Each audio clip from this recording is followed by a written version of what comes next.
Hello, everyone. Welcome back to another episode of Arzu Art Podcast. This is your humble host, Arzu.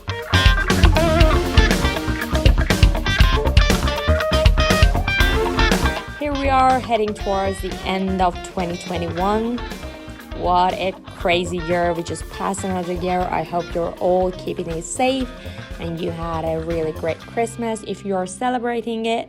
And I'm wishing you all the best for the new year.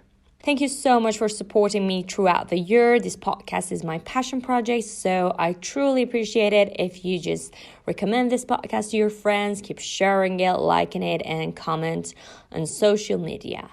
My today's guest is Varun Nair. He's an Indian artist based in France. He graduated from Gobelin School of Image in Paris and has worked for several companies in the animation industry, including Netflix, Sony, Blue Sky, to name a few. Currently, he's co-director and visual development artist at Illumination. In this episode, we talked all about Varun's journey in India, where he painted religious art, and also how he made connection with French community and how he moved to Paris. We also discussed about different practices he does, life drawing, Parisian life, his internship at Blue Sky, funny comics he does, and more importantly, what made him to bring his Indian culture to his work. You can also learn more about character design fundamental in this episode. So please stay tuned as I am going to talk with another great artist. Hello everyone, I'm here with my lovely guest Varun Nair from Paris. Hi Varun. Hey Arzu, how are you? I'm good, and you? I'm doing good, thank you. Thanks for having me. I'm super excited to be here. Yeah, thank you so much for accepting my invitation. I'm also really excited to have you on my podcast. So let's start with a little bit of your background and how you were as a kid. Were you always into art, or I don't know, how did you get into animation basically? So I'm originally from India. I grew up in Mumbai, crazy city. And I grew up in a family where no one was ever an artist in my family. It's a family of people who work in banks, accountants. So quite a series of strange coincidences how I got into art. And basically, I come from a very religious family. So I grew up in an apartment which is filled with pictures of gods. So that's what I saw. That's what I drew. And because I was drawing gods, my parents were really happy. They were encouraging me to draw more. And that's how I got into art.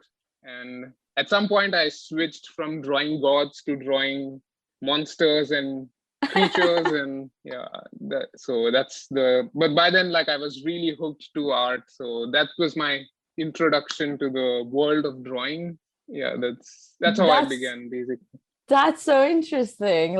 It just feels like you were the Michelangelo drawing Sistine Chapel in your house. Drawing all the gods. And it's very typical. A lot of very middle class drawing backgrounds in India will have. And I come from, my family is originally from the south of India. So there's usually a lot of deities in our houses. So it's, that. Wow, interesting. So, and I was doing commissions of gods and goddesses for my relatives. So that was really one of the first memories I have of sketching is gods, basically. That is so interesting.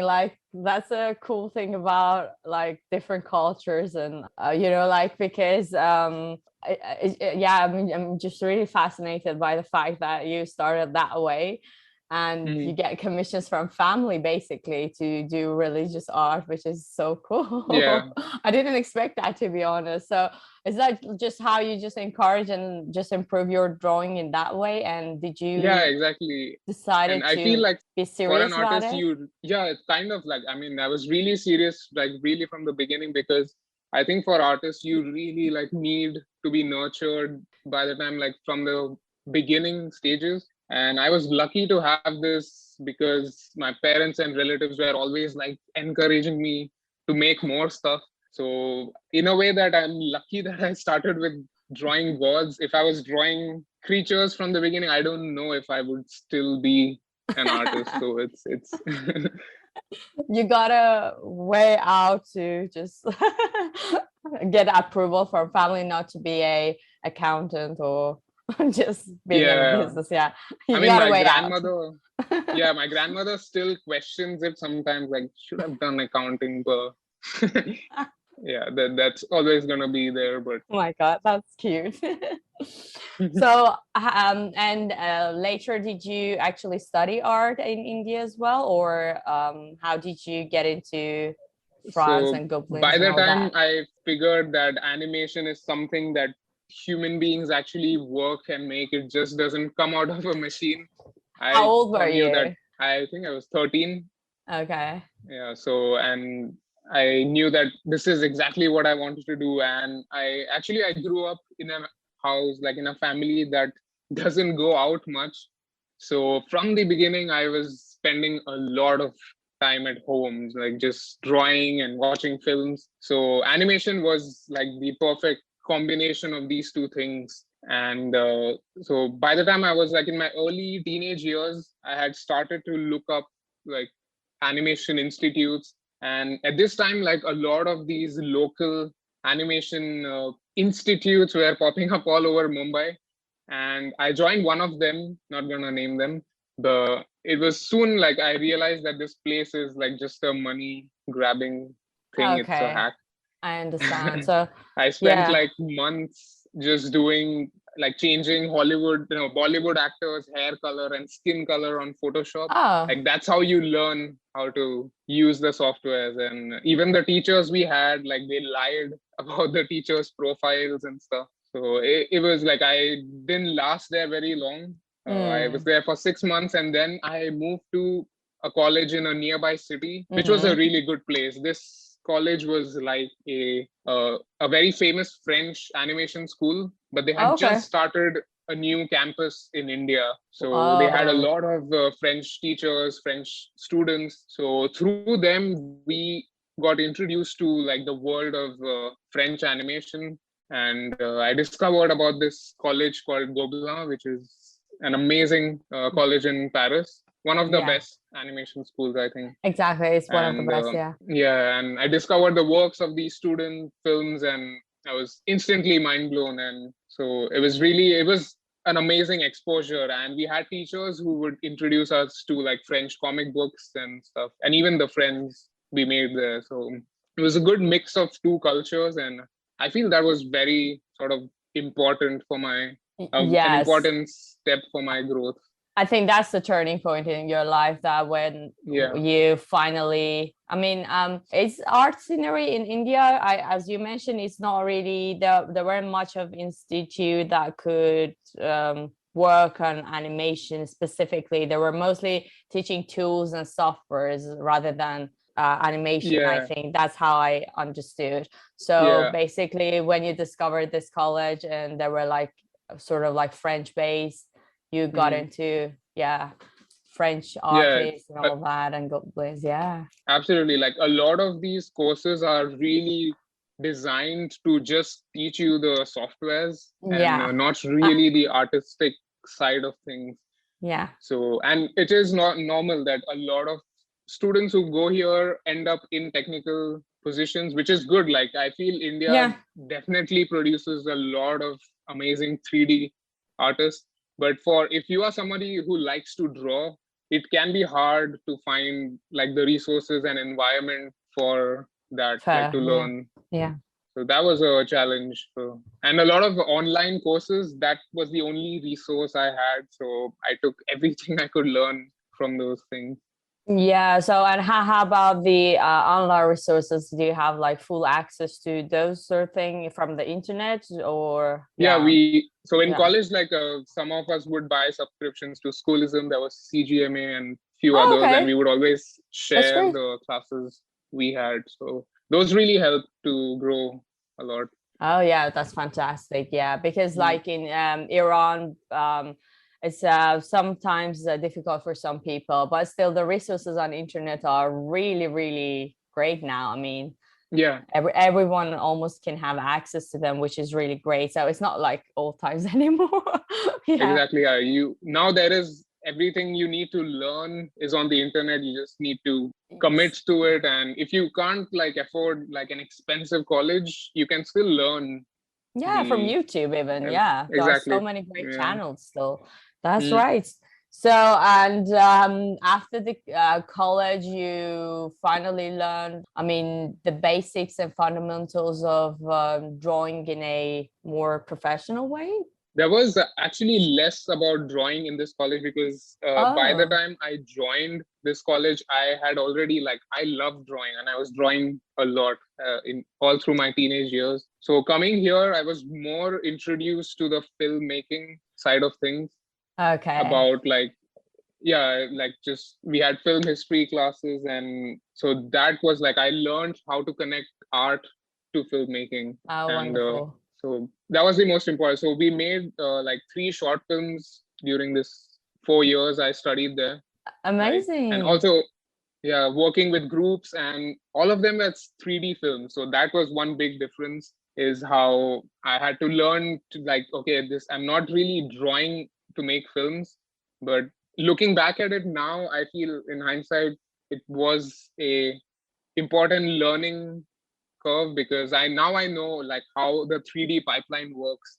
Yes. So even though I was crying learning how to rig a character, putting bones, and I hated it, but I'm glad I now know how it's done. Yeah, I think even as a 2D character designer, it's important to know the pipeline, because you are working in 3D animations anyway. Yeah, it's good to know how the pipeline works and all that, and rigging and all those stuff, because basically when you want to design a character, you need to know those stuff as well, which is amazing. So, and how comes you moved into Paris? I want to hear all about that. So I studied here in this college in India for 4 years, and then I worked in Bangalore, in another city in India, for 2 more years. Yes. And so this company was a bit strange for me, the whole experience I had, because when I joined this company, I was hired by the guy promising that I would be developing my own IP, like my own TV shows and stuff. But as soon as I got there, I realized that's not going to happen. There were a lot of things I didn't like about this place: the work culture, the environment, and people worked a lot, 12 hours a day. And it was quite a very unhealthy place to be in. And I could soon see my future, that if I stay here for long, I may be promoted to a good position at some point, but I would have to sacrifice my whole personal life for this company. And all the guys in the top, I saw that they were doing this. They would even sometimes come on weekends and go home at 1 a.m. when their children are already asleep, and leave before they wake up and stuff. So I didn't want this to be my future. So very quickly, I started to put together a portfolio, and like a classic student, I applied to every big animation company, like Disney, Pixar, all the big studios. And I really wanted to work in feature films. So I applied, and obviously I got rejected by all of them. So then my next move was, okay, how do I get into these feature companies? Maybe I should study in one of those colleges where they hire from. So I look up CalArts, Academy of all those big American schools. I've been there, yeah.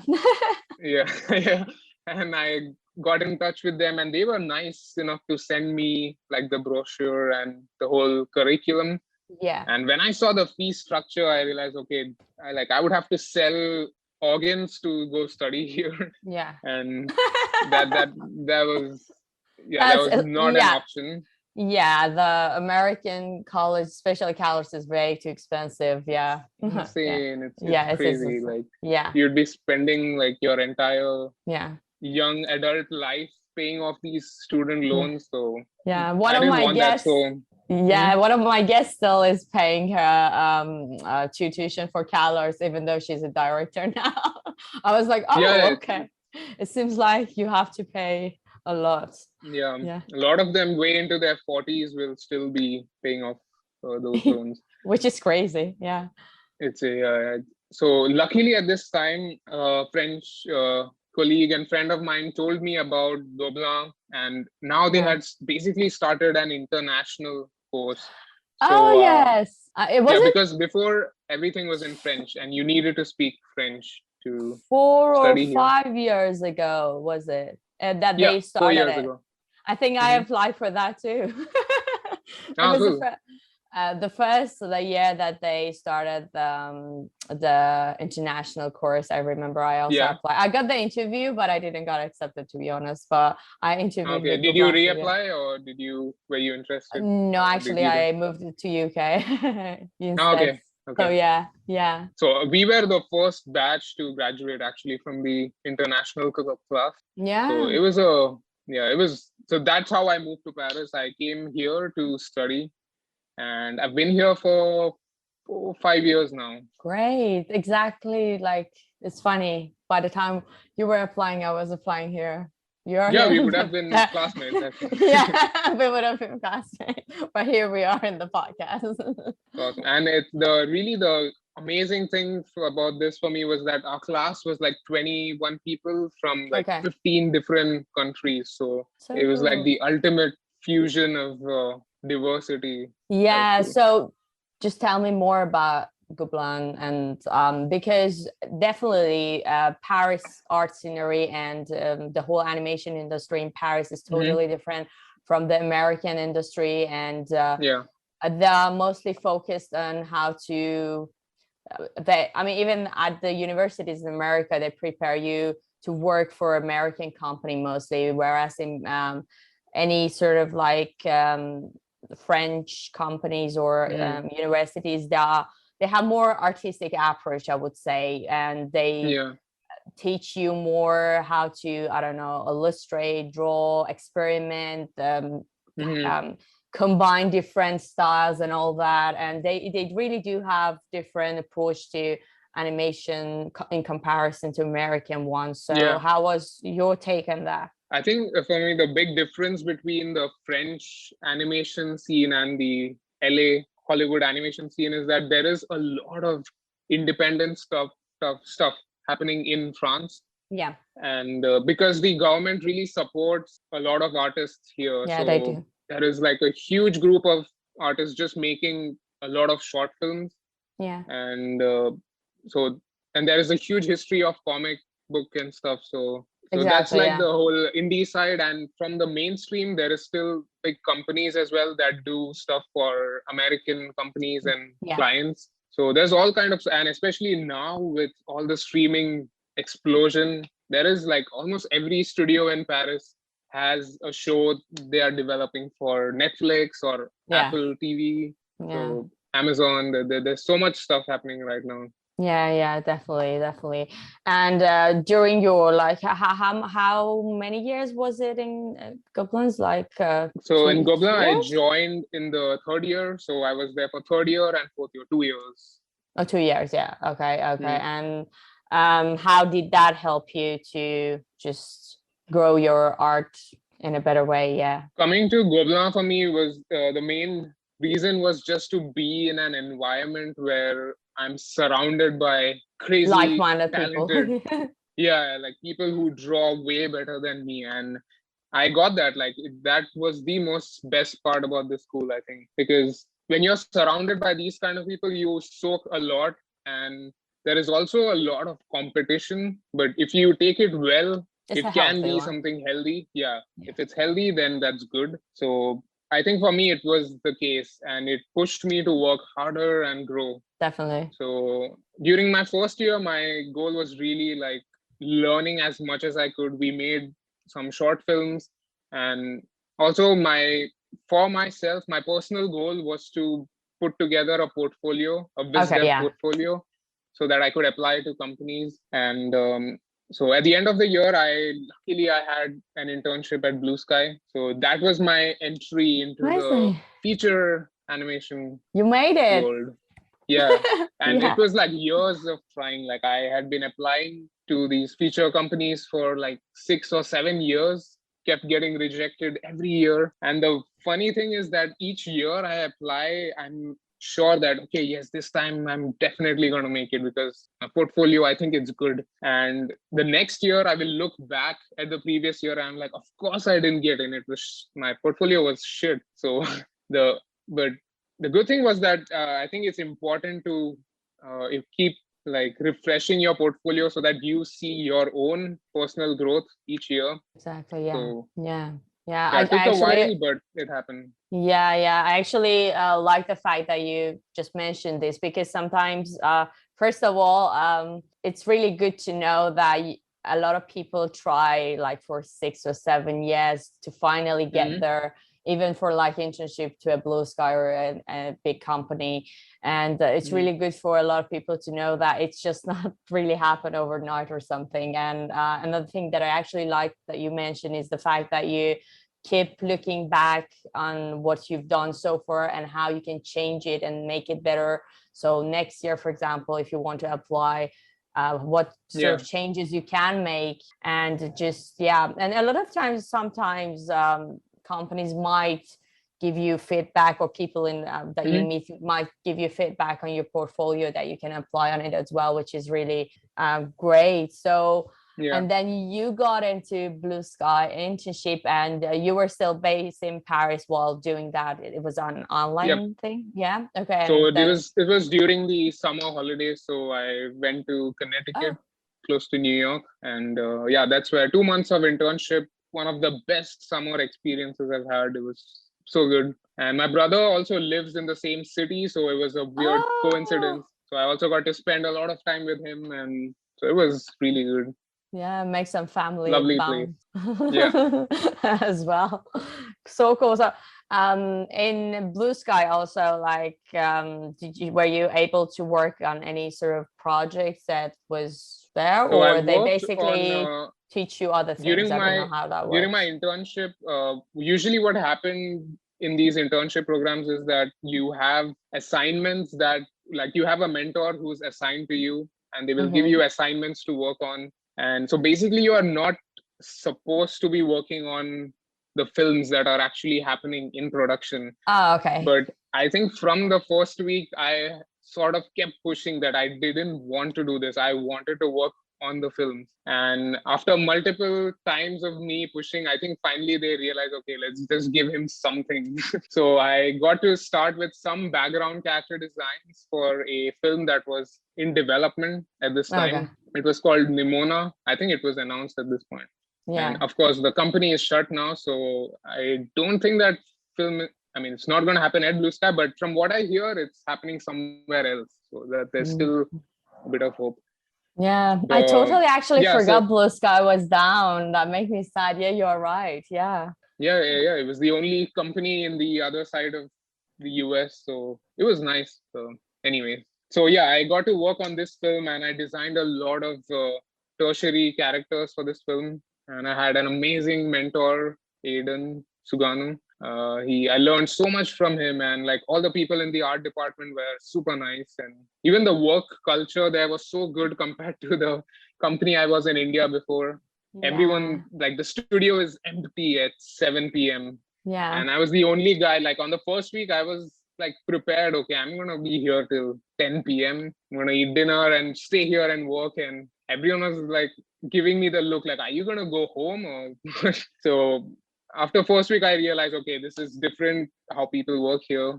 I have to get the hell out of this place and go home. And so that was good. That was a big change in terms of work culture. Yeah, that's really good to know, because a lot of times when you, especially because when you come from a background of, like, I don't know, like a Asian or Middle Eastern part, or that, it's very different from the West culture. But it's really important to keep the balance between like work and health and, you know, mental care and all that, because you don't really want to burn out at the end of the day. And it's really good to know that you actually need to leave and take some rest and come back tomorrow and work. Otherwise you definitely burn out. That's that's definitely one of the most important learning curves, and especially moving to Paris, because it's exactly on the other end. Like in India, the mindset is to work. Yeah. Which is good. So I have that DNA of working to death, which is good. It comes in handy when you have to do it. But then in France, like I also learned like how people really enjoy life here. Like there is a life after work, which is like even on weekdays, you take a walk in the city and people are having beers and drinks on a weekday. So it's really cheese and wine. Yeah, cheese and wine and very chill, laid back. And even the work hours are it's amazing here. I feel even compared to the US, France has like even lesser work hours, I feel. Yes, I think even in American, I mean the Europe in general is more relaxed comparison to America. So I mean, I just feel like the deadlines there is just insane. Yeah. It's true, yeah. How about like living in Paris in general? Because I love Paris. It's just the city of art and all that. So how does that change affected on you or on your work? The first year I moved to Paris to study here, I was going to museums a lot. Obviously, because when you are a student, the entry for the museums, it's free. So I was really making the most of it. I was going to Louvre every couple of weekends and I would draw sculptures and do studies. So a lot of this, it really like suddenly it was awesome to be in a city where there is just so much art thrown on your face everywhere, even when you're just walking. Like the architecture, everything is so well designed. So that was a very good exposure to have. And even like there's so many amazing comic book stores, things like we don't really have in India. I know, the bookstores is just yeah, like heaven, and wherever you go there are huge sections of comic books and illustrations of all the books are so amazing that you don't even know. Even in UK, right? I'm sure that you guys have amazing. Yeah, we do have it. Yeah, but I don't know, there's something about France that it's just, I don't know, more romantic and magical. So yeah, there's definitely a lot of art history here. So we will sometimes find amazing art books like on the street, like because every weekend you will have these small stalls next to the river where they sell books, and sometimes you would find like amazing art books like for very low price. So and even comic books and stuff. So yeah, that's so cool. And do you get you were mentioning that you were carrying your sketchbook and doing a lot of sketches. So is that one of the ways that you just try to observe and keep yourself, I mean, I don't know, practicing and all that? Yeah, totally. I was drawing a lot from life during, especially the first year. And sometimes like me and a couple of classmates, we would just go out to paint. And I was doing a lot of digital stuff. So I will actually go out with my laptop and like paint. And during winter, it was horrible. I remember this one specific day, me and another Chinese classmate of mine, we were in a park and it was like December or something, very cold. And we are painting with pastels. And our hands are like completely frozen. So because you can't even wear gloves if you're using pastels, right? So I have those pleasant, painful memories, but it's looking back, it was awesome, like to be able to do this. Yeah, that's amazing. So you work with now that you just mentioned pastels, so do you try to work with different materials? Because obviously I've seen a lot of pencil works from you, and I've seen that you do a lot of like figure drawings and but I've also saw a lot of like digital works from you as well. So how is your approach on that? So because I've also seen like 30 minutes speed paints from you, which is a really good practice for way practice. Back. Yeah. I know, but because I just really want to know what sort of practices you do to keep yourself like pushing yourself and all that. I really want to recently know. Like in the last couple of years, I've sadly had no time to work on like the personal sketching and studies and painting and life drawing, but I did a lot of this really in my early beginning stages when I was studying, which helped me a lot. So I was doing a lot of still life studies, sketching from life, and trying out every kind of material I could find, a lot of soft pastels, and I stopped doing it after a while, which is sad. I should pick it up at some point. So even like those 30-minute speed paints, and I used to post a lot in character design challenge. So all of this, I think in the earlier stages, it's good to have, like, you just want to get your work out there. And at this time you have the time to do it because you're not working, so it's 100% of your time is for yourself, for your work. So I think it's good to make the most of it, because once you start working, once you have 9 to 6 or 7, like that time full-time of the day job, where you're working, the company basically has this time, so you won't really get a lot of time to work on your stuff. So I'm glad that I was able to do that when I could. Yeah, that's amazing. Yeah, because when I was looking back at your blog, it was I noticed that it was mostly back in your student time that you were doing like 30 minutes challenge drawing and painting and all that, which was interesting. And a lot of like figure drawings as well, which I really loved. Yeah, but in college we had like figure drawing classes, and that was like an awesome thing because in India, our college in India, we didn't really have a lot of figure drawing. We had one model in this college, and he was like a dude, and so students are drawing this guy for like 4 years, and at the end of the year, when you have to design characters for your student film, like it looks like that guy. So coming to Paris, that was a good experience. There was like a huge range of models, and so every week we would have a different model, different age group, different body types, and it was really cool. Yeah, but this is also, I think, really important to not really draw from one type of people, because it's really important to draw all the body range, all the like different ages and all that. We also had that at university as well, which was interesting. And that's when you notice that, for example, you are better at drawing, I don't know, man or women, or like you understand your weaknesses as well. You think, okay, just a body, human's body, but then when you start drawing, you're like, oh my god, no, his hand is different. You just notice different details that you're like, oh my god, the flesh here is just and it's so important because figure drawings, it clearly shows your weaknesses in drawing, like, because this is required to polish your technical skills as an artist. So even if you are like a character designer who is doing very stylized stuff, you can tell when an artist doesn't have that kind of a foundation. It can be visible even if it's not realistic characters that you draw. So I wish I did more figure drawings, honestly. I know that I skipped a lot of classes because even in school, when you start to work on a student film, it is so time consuming that it's hard to go out to do those classes. So is your short film on Goblin's YouTube? Because normally they put which one is that? I want to check it out. So the film I worked on was called Best Friend. I made that with 4 other amazing classmates. Because I always like check out Goblin's YouTube channel, and they always put the students' work there, and there are most of them are really amazing, and most of them really get successful in different festivals out there, which is really impressive.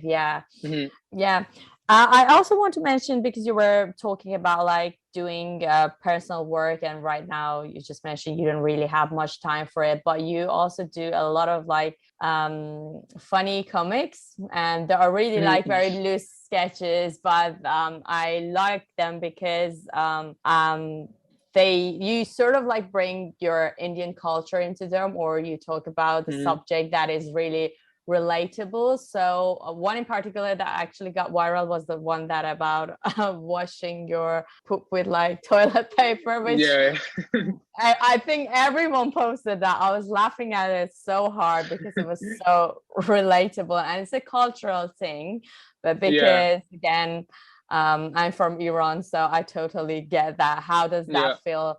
And I think every person in their life, or you talk, they have this conversation once in their life about using toilet paper. So how does that come to you? Like sometimes you think that it's fun to draw this. Culture shock, that was definitely one of the not nice things moving to Europe. But these comics, like I actually write down a lot of stuff on my notes. Like it comes out of frustration more than anything, like where you want to express this thing somehow. So I feel Instagram comics are a fun way to do this. And I always like to make it, put humor in it and not just have something preachy or so. Those comics are more my way of like people who rant on Facebooks, like angry posts. So this is my outlet. So but it even though like those comics are like they are quick drawings, it does take a lot of time to plan them. So okay, I have so many stuff written down, but like it's sometimes hard to find the time to do it. But yeah, initially like I was hoping that maybe I'll post like one comic a week or something, because I did have so many ideas written down, but it was just not possible. It's hard to manage your time for your personal work when like there's so much work you do for the studios. So yeah, I understand. I also really like the one that you were doing with how, I don't know, whitewash is even a word, but it was about somehow how Indian people like to express themselves with whiter skin, and you were just having all these things, and the last thing was that you need to take this racism out of your head, which was very interesting subject to touch on, I think. And because again, in Iran, we also have this thing in a way that people want to look the same, they want to look Western, they like to I don't know, they just want to copy other people without really having knowledge or without really having interest in it, but they just do it because they think they have to do it. So and that comic in specific I really enjoyed as well. And do you want to talk about that too? So when I posted this comic, it really came from a space of anger, because this was during the Black Lives Matter. And I was surprised to see that in India this hashtag was also trending, ironically, where you had Bollywood celebrities posting hashtag Black Lives Matter, and these guys and girls also do commercials for skin lightening creams and stuff. So that was my trigger. So there is always one trigger that like it pisses me off, so I just do a comic. So that's what made me do that. But then I realized that in comments, looking at like even other culture, people from other countries saying, oh yeah, we have this too. And I realized, okay, it seems like every country with a colonial history has this problem. So it was much more bigger than I expected. Yeah, exactly. That's why I actually mentioned it too, because these few comics that you do, although they look really like loose sketch and fun, but I think they carry an important message in a fun way, which is a very good way to actually express. And yes, please make more of those if you have time. I would love to. There's so many ideas, but so less time. That's the problem when you are finally an adult. There's no time for anything. That's adulting.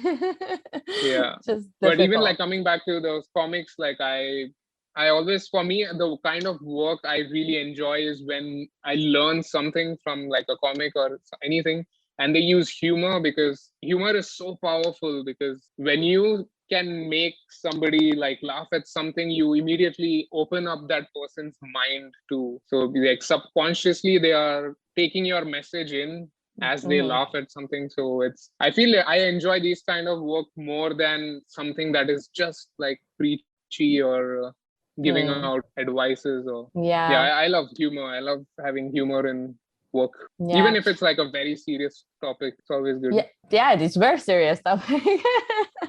Especially when you talk about races and such. That was very like again a cultural thing, but I think the way that you break it into different shots and you were explaining it in a fun way sort of was educational, but you don't really feel like you are educating, but it was educational, you know. So that was a really nice one.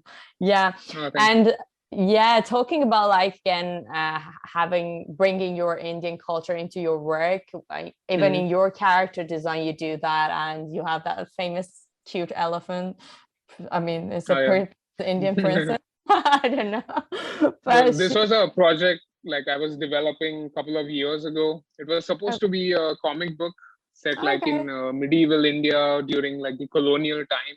And all the characters in this story were animals. So I think I shelved that project at some point. I realized, okay, maybe this is too early in my career to do like a serious topic like this, because I would love to go back to this idea at some point. I really want to do a film or a story set in this time period, like in the British Raj of India. Yeah, that really look great. And again, whenever artists bring their own culture in their work, I think that's how it makes it unique as well, and just have so much beauty in it, and it makes it so unique. And I think it's really good for people to somehow get back to their roots in a way. And and I actually wanted to mention in so many of your sketches I see that you draw, for example, an Indian bazaar, or I don't know, just a lot of like Indian street people in Indian streets and such, which is again cool, because somehow it gives you that idea of, oh, that's like a part of like India, and you somehow feel like if you go back to India, you might, for example, see that man who sells fruit, or I don't know, so actually, I like the way that you I have a it. funny story about this, how that sort of transition happened for me, because like during my like teenage years, I was drawing a lot of Western stuff. I was drawing Spider-Man, Pokemon, and a lot of the Western influence stuff. And like during my college in India, I mentioned that we had some really good French teachers, and there was a point where we had to pitch ideas for our student film. And so during the summer holidays, we were developing ideas and emailing to our teachers. And I had this idea of a story about like a homeless guy in Paris. And I was so influenced by a lot of the Gobelin films coming out, like the French animation student films, that I really wanted to make something like this. Like, and you could see clearly, like, I don't know anything about Paris. I've never been to Paris, but I was just doing a film randomly about another culture I don't know anything about. And which is not a bad thing. You can obviously tell any story you want to. But this teacher wrote back to me and she said, like, why, like, what do you know about Paris? Like, have you ever been there? Why are you pitching? This is so random, and you should tell something like a story from your culture or something that you understand. And so basically then I took that same story and I put it in an Indian setting. So then it was a story about a homeless guy in Mumbai. And suddenly I realized, like, okay, this is visually something interesting. I have not seen this before in animation. And even like to this day, I still have the same kind of thinking where I am always fascinated by stories and cultures which are not very much represented in animation, at least. So in a way, it's like a good, even like from a marketing point of view, like if you tell stories and visuals from an underrepresented culture, it's gonna get attention because it's not as seen. So I think that was one of the most important things I learned during those years. That's actually I think one of the best lessons I have, to be honest, because it is natural, I think, in a way, but somehow as you grow older, I always say, like, your mindset change, especially if you immigrate. Like when you are in your country, you just feel like you need to keep up with the world, you got to be Western and all that. But when you actually immigrate, you feel like you don't really, there's nothing special about just being like others. So you go back to your roots, and that makes you unique and special, if that makes sense. So I think in my interview with Tuna Bora, we were discussing this as well, because she's from Turkey, and we were talking about how that influenced her work as well. When she immigrated to America, she was very excited and all that. But then, it's a very strange feeling that somehow also with immigration, it becomes bolder inside you, and you finally realize that, so I'm unique in my own way, so it's better to tell the stories that I am attached to, or I understand, or I feel. Because obviously, as you mentioned, you've never been to like Paris. How would you know like how the homeless in Paris might feel or been? But you've passed by a lot of homeless in Mumbai, so definitely you know even the smells of the street, you know. So if you want to, if you want to like draw a scenery or a landscape or background, you might have like some images in your head from specific I don't know, a place that you might daily pass by in your life. And, you don't even have to do research when it's about a world that you understand. It's just gonna flow out of you. And I'm not saying that that's the only thing you should do, like you should only tell your culture. It's always good to like explore different cultures and tell stories. Definitely. But it's important to spend that time to do your research if it's a foreign culture. And like I totally agree with you, like being an immigrant as well in Europe, when you move to another country, a foreign place, your culture becomes your identity, because then you are the Iranian girl or you are the Indian guy. So it becomes your sort of identity and you hold on to it. But one of the best things I love about this, and as an artist that helped me as well, is that you are in this unique position where you get a foreigner's point of view of your own country when you go back after like a year or two. And this is so good, like, because like the same place where I grew up all my life, when I went back to this place after 1 year, suddenly like I was noticing things that I just took for granted. Like the same vegetable guy who is on this road, I saw this guy from like a different point of view. Like it's amazing how colorful like the vegetables he sells are, and he's surrounded by just gray smoke and traffic. So that like this is just an example, like one of those things that like I never noticed this because I'm just passing by this road every day. And so it's, you really get a fresh point of view, and that is very priceless to me. So I think it's also important to leave your little well, go out, see other places, and then when you come back you have this fresh point of view, which becomes very inspiring. Like just a change of environment is so important. I don't know if you had this as well when you go back to your home country. That's true. That's exactly true. As you mentioned, just especially when you're away for a while, then when you go back, there are a lot of things that you feel like, oh, this is weird, or this is fun, or this is unique. So you really have like maybe even things that might bother you for a long time when you go there, and it was annoying at that time for you. When you go back, sometimes it's just like interesting topic to, I don't know, capture or take a photo of, or you know, it's just, that's true. I don't know what else to say. Talking about like representing your country, I was going to mention Sanjay's Super Team by Pixar as well, which I think was the first Indian representation in big animations, which big studio, which was really cool. And I just feel like it is somehow, do you because right now you're co-director in Illumination, right? So that guy Sanjay Patel has had a huge influence on my entire career. Let's talk about that. He completely derailed my plans for my career. Like before I was very much like I was on track, like I wanted to do visual development, character design. But in the back of my head, I always wanted to tell my own stories. But I just never thought that it's possible. Like, why would anyone give me a chance to tell stories? So I had a meeting with him I got to visit. He works in Netflix now. And so he sat me down. I actually forgot his name. Can you say his name? Sanjay Patel.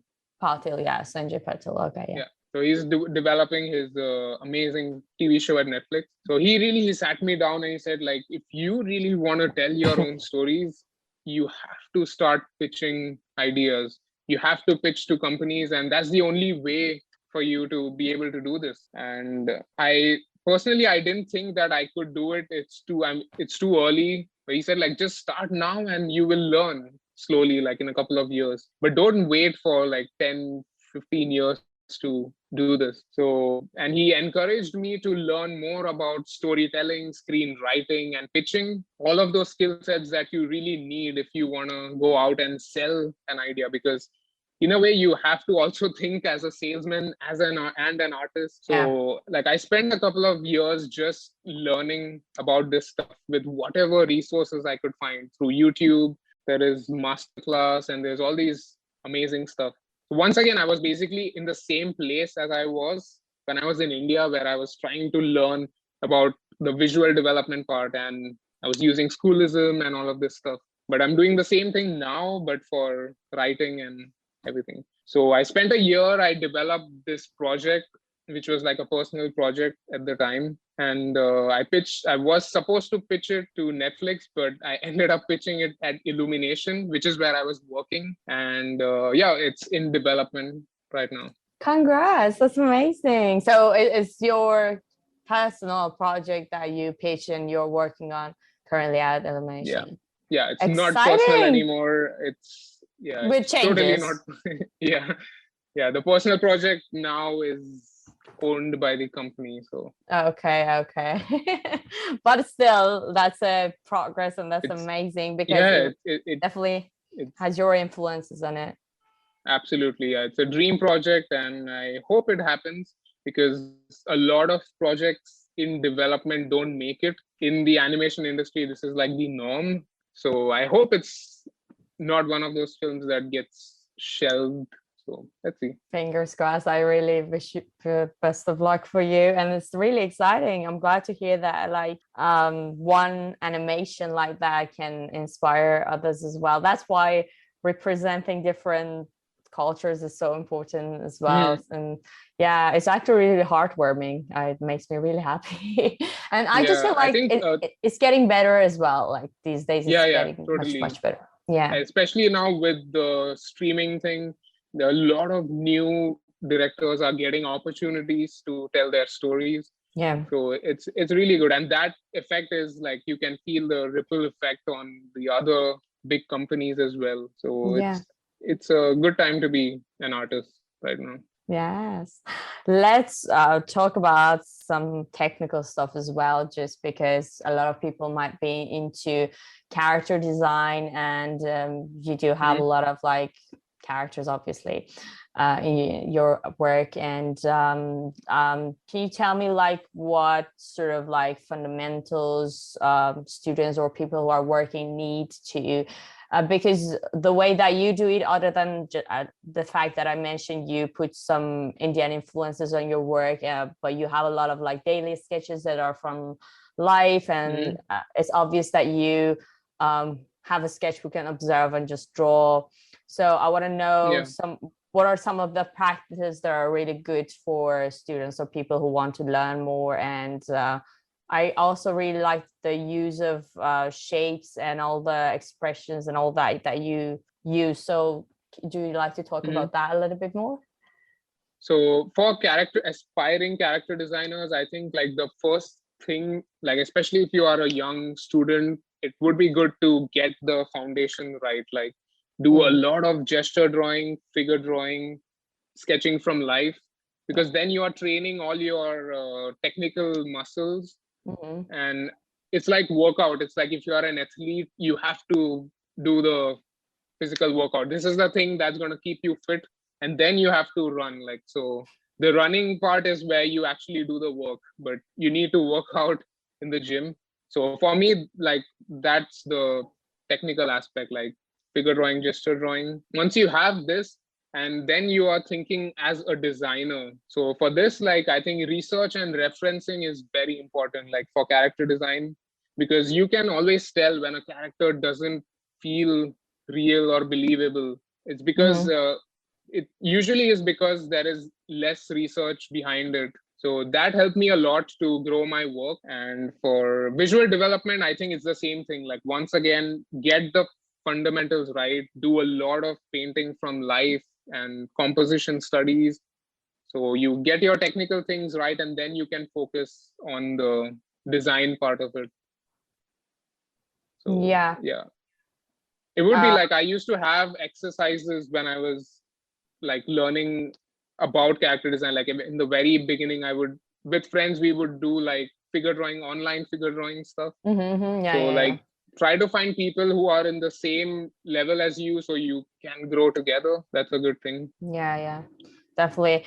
And I just want to mention that you, the way that you have like your post sheet and all that, it's obvious that you are paying a lot of attention to basic shapes and just combining that and straight against curve and all these fundamentals that you learn in character design, like paying attention to silhouette or just line of action and all that.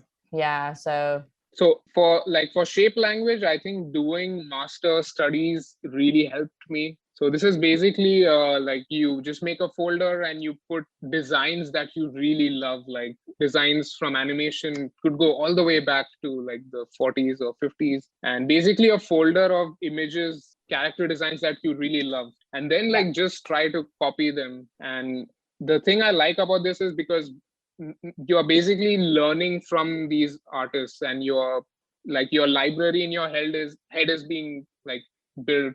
It grows like these shapes. And so doing master studies, I think, is really good to improve your shape language. But it's important that you study from multiple artists and not just one, because then you can end up drawing like this one specific artist, and you don't want that. Like, it's good to like steal from everyone. I think that's way to say. How would you say that you find your personal style? So just by studying different people, finally you felt like in which way you're more comfortable, and then you started to develop that? I think so. I used to do a lot of studies of artists I like, and I think at the end the way you draw is like a mix of all these, and it keeps changing. Like, it's an evolving process. As you discover a new artist, you want to draw like them, so you basically take a part of it, you put it in your visual library, and that becomes your style.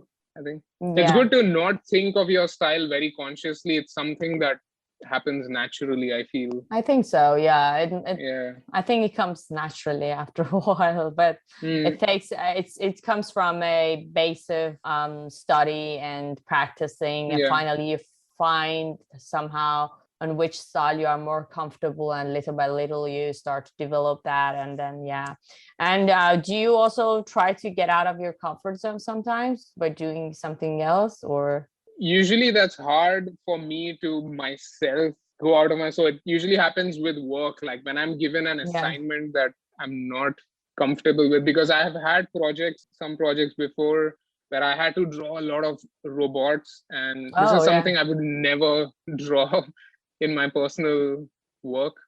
So it's good to once in a while be thrown into a deep end where you have to learn how to swim. And growth, I feel, always happens with these kind of stuff. And even like figure drawing and gesture drawing, it can seem boring for some people. Like, you might want to do really like the fun part, but sometimes the boring stuff is the important stuff. polishes your technical skills. So it's totally, going out of your comfort zone is very important, I think. That's good to know. So basically talking about like working in different projects, you get different assignments as well, but you work both as character designer and visual development artist, right? And also right now you're a co-director. I think you might have a lot of meetings these days as well. Right? But the job is still the same. You are still drawing, so it's that doesn't you still have to draw. So okay. So recently you've been to Trojan Horse was a Unicorn Festival, which is one of my favorite, and I do have a specific episode on episode number 4. You can hear all about the THU, and it's both on Farsi and English. I've been 2 years there, both in Malta, and it was one of the best experience that I had in my life. So I want to know, how does that feel for you? How did you find it, talking to people, other mentors? In Portugal this year it was. So THU was amazing. Like it was my first ever THU. And from what I hear, this year was very different because of COVID. Yeah. And so it was very small, much more intimate. And it was in Troia this year. So it was really good. I was surprised to see like it's such a tight group of people. And it was amazing. Just 1 week of getting to know all these artists, and it was perfect. Like, and since COVID, this was the first big event I went to. So it was just nice to not think about COVID, and they really took care of it. Like everybody who attended had to do tests on arrival, so it was quite safe and very well organized, and some really good lectures. It was awesome, and the place is so beautiful, and Portuguese people are so nice. Good food, and it was perfect. It was like a holiday / working holiday. yes, exactly. And I really love THU, and I told you like I had a whole specific episode dedicated to that, and I have so many great friends from there, and I got to know so many amazing artists. And because it's a full-on week, so you get to know people in different levels. It's just not like other festivals that you just pass by people. So it just totally it just, and even with there is a strong communication between the attendees and the people mentors who are giving talks, mentors. So it's really good, because in other events like Annecy and stuff, you don't really interact much with the speakers, I would say. So there's really strong, and there's almost a therapeutic thing to this whole event, because you are all artists living here for 1 week where you can share all your problems, and so it is really cool. It's funny, like the first time that I've been there, it's just like it feels like people are talking the same language as you. So someone just goes, are you 2D or 3D? You're like, oh, that's the kind of questions that people ask each other. It's not having like daily conversation. Are you 2D or 3D? Oh, you can have some very technically nerdy conversations about Photoshop layers and clipping masks with beer and talking about clipping masks on Photoshop. It's just so funny. And it's just basically, it's like people are talking the same languages wherever you go, and in which conversation you go, people are talking about games and animations and films, and just so much fun. And even about life, when they talk about life, it just like feels like same issues, and like, oh, I'm not the only crazy person in this world, which really feels great, to be honest. Definitely, the community is really the highlight of this place, because I could see that these guys have met here in this festival, and they have been friends for like 5-6 years now. So you really make friends with similar kind of people as you. So that was amazing. And we did too. Like we made so many new friends, and later after the festival, we went for like a tour in Lisbon. So now we knew all these people who live in Lisbon. So we had like a personalized tour. So it was great. Yes, it's I'm glad that you enjoyed it as well, because it's a very great experience, because I've been to different festivals and such, like but the vibes of this festival is sort of different, that I absolutely loved and I really missed too. Because obviously this year I couldn't make it.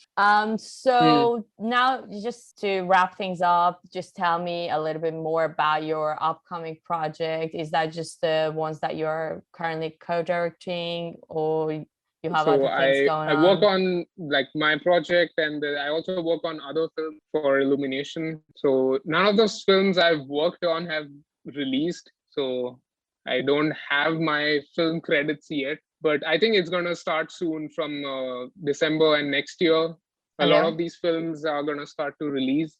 I think they've been holding on to these films because of COVID. So I'll have more stuff to share soon on Instagram. And apart from like my studio work, I also have like a side project. I'm developing a comic book that the work is going really slow, like a snail's pace, like one panel a week sometimes, but it's something I really want to make. It's a comic about an apartment building in Mumbai, and it tells the story of like these 7 crazy families who live here. So yeah, I have like some of the story written down, and I hope I can finish it someday. But right now, that is not the priority. So I just work on it sometimes when I feel like. That's good to know. We do have a lot of like TV series in Iran that are, when I was a kid, that was about people living in the same apartment. So now that you just mentioned that, I can, it just reminds me of those nostalgic TV series of people living in the same apartment and what will happen in each flat, you know. I think that's going to be a lot of it. Yeah, exactly. A lot of it is inspired by my childhood growing up in those kind of environments. So even I'm sure in Iran, like there's so much amazing material, so many interesting characters to take in. Yeah. I'm glad that you are actually having time for that. I mean, to do some personal work as well, and I hope that you make it. So do you have anything else to say or add to people who are there? I do have a lot of Indian friends out there too. Oh, cool. So, in UK there's a lot of Indian people. Yeah, actually I met so many of my Indian friends in THU, so that's so amazing. Cool. It's sad because this year there weren't a lot of Indian people because of COVID. I think they couldn't come, but I know a lot of Indian people who have been to the THU, so you've met most of them, I think, probably. I think so. I don't know. yeah, but it's a really like lovely country. So just what else do you like to add, and do you have anything to say to people who like to pursue a job in character design or visual development, or they want to say their own stories in a way? So because obviously I think you are also one of the people who are inspiring in terms of representing Indian culture in your work, and that's a very amazing thing, as I mentioned earlier, to somehow bring your own culture into the work. As you mentioned, it's fine if you don't want to do it, or you just want to draw other things, but to me personally, this approach is more unique. So I'm not saying it's wrong or right, but I just felt more inspired by this form of narrative stories, you know. So yeah. And as artists, I feel if you want to stand out, because everybody wants their work to stand out, right? And if you come from a culture that is not represented, that becomes your biggest advantage, because you can tell stuff that people haven't seen before. So that's really like, if you use it well, it can be something very like an important tool in your toolkit, because you have all this history of growing up in a different country, and companies really want this, because like after a while I feel things can become stagnant if you have just the same kind of people, same ethnicity in a team. Like it's crazy, like I realized this in Gobelin, because in our student film we were 5 people from 5 different countries, and everybody has such a different history and different ideas, and when this comes together, I think it's really important for films and storytelling in general. So use your minority culture like as an advantage, because I really think it is. And on the side, just also grow the technical skills that you need, like for character design, do all those technical boring things, but also do the job that you really like. If you are maybe stuck in a job that you don't enjoy, but it pays the bills, that's a good thing. But if you don't want to be stuck doing this, you'll have to work outside of work, which is very boring and very hard to do, but sometimes it's the only way you can actually escape from this other job. So put in the time that it deserves, and most important thing is to enjoy it. Like if you enjoy it, then that's where growth happens. And if you want to tell your own stories, pitch projects, that's really good. Just once again, focus on the technical aspects as well. Learn about storytelling, pitching, because all of those things are very much important. So which means reading a lot of screenwriting books and interviews of directors, and just find out how did the films you like, how did these films get made? What was the first spark of an idea the director had about this project? So yeah, research and use internet, because there's so much information out there. Yeah, that's all. Yeah, and listen to Arzu Art podcast as well. Yes, this interview. Really, yeah, and it's crazy. Like you have such an amazing lineup of artists you have interviewed. Thank you. Now you have me, which is like how like I'm gonna be the odd one out in this amazing lineup you have of crazy artists. Oh no, you are amazing. I'm glad that you accepted my invitation. I really appreciate your time, especially. I really like to talk to people from different backgrounds and all that, because I think everyone's experience is different, and when you listen to other people's journey, as you were mentioning, like you pick up something from everyone, so and you learn something new from everyone, and that's why I love to talk to my guests, because everyone's journey is different and you can learn something new from everyone. So yeah, about the community, grow together. It's awesome. Yes, exactly. So again, thank you so much for your time, and I truly appreciate it. And yeah, good luck with all the upcoming projects. Really excited to see what you're coming up next. Thank you. And I look forward to hear all the podcast interviews you're going to do, and even follow your work on Instagram. And thank awesome. you. Thanks for having me. Thank you.